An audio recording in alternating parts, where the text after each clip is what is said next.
Yo, what's going on everyone? It's me, it's Jinsula. I hope you're having a good day and welcome to another episode of Pokemon Ideas. This is a video series on my YouTube channel where I go over different concepts and ideas that Niantic could implement into Pokemon GO to make it a much better experience. And for today's video, we're going to be going over something that I feel has been long overdue when it comes to Pokemon GO, and that is a complete overhaul of the gym battle system. Now, this is actually going to be a two-parter because I have a lot of ideas for how they could improve gym battles. And if Niantic wants to make gym battling a much better experience and a lot more rewarding, then there is a lot of things that they need to do. So for today, I'm going to be going over the battling aspect of a gym rework, and I really hope these are some ideas that Niantic could use to make gym battling a much better experience and something that will be worthwhile for pretty much any Pokemon GO player. So here is my proposal for a new gym battling system. First and foremost, this is going to be a complete overhaul of the current system, but it's going to feature a lot of familiar elements. There's also going to be elements of raiding involved, and we'll get more into that later. Take a look at the mock screenshot that I created. As you can see, it's completely different from what we currently have. It's going to be a 3-round structure where every single round is going to feature different kinds of player versus player gameplay. The first round is very much your traditional gym battles. It's very reminiscent of what we currently have. You're going to have up to 6 defenders, and you will need to take them down with a team of at least 6 Pokemon. However, unlike the current gym battling system, you don't need to defeat them multiple times.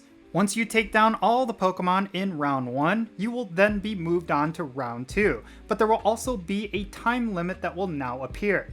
You will then need to take down both round 2 and round 3 within the time limit, or else the entire gym will reset and you will need to start back at round 1.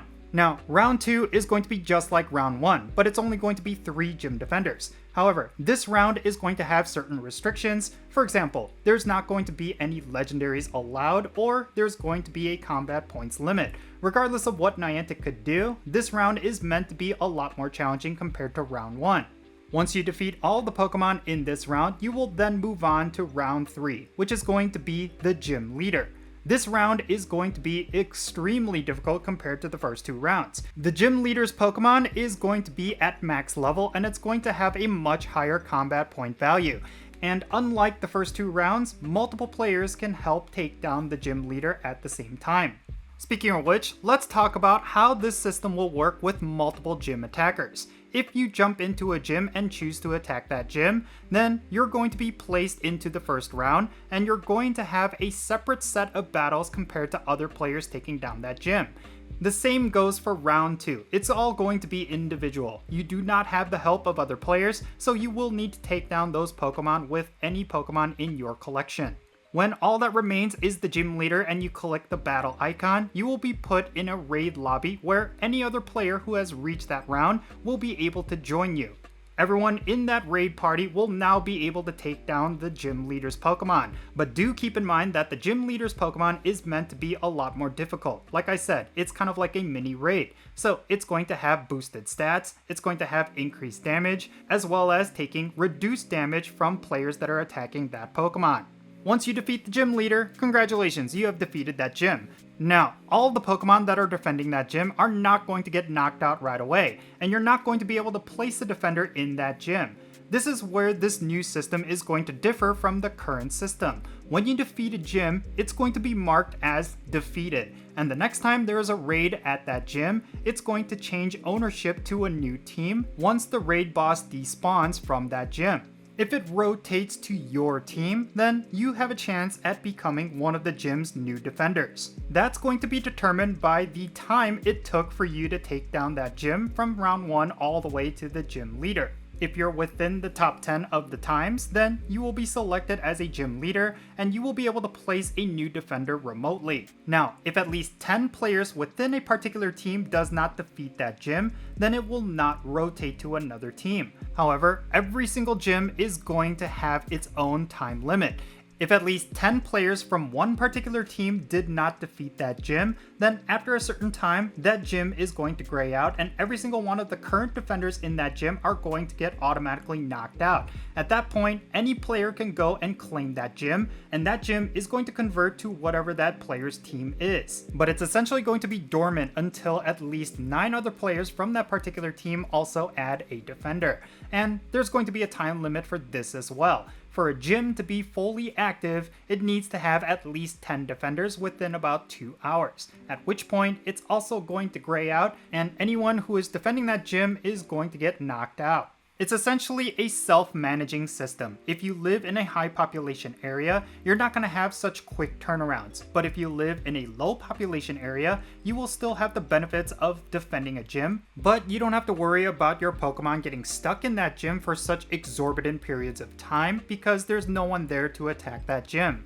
Oh, and I almost forgot a very important detail with this new system. So let's go back to the very beginning. The placement of every single Pokemon within each of the rounds is going to be determined by their combat points value, not the time at which a player inserted a Pokemon as a defender. That's how the current system works, where depending on what time the Pokemon was placed into the gym, that's when you're going to be battling that Pokemon. But rather, this is all going to depend on the combat points value of the Pokemon that is submitted as a defender. In other words, the first round is going to consist of the 6 lowest combat points value Pokemon, and then the gym leader is always going to be the highest combat points value. Let's say you are currently the gym leader, but another player puts in a defender that has a higher CP value. Well, that player is going to become the new gym leader.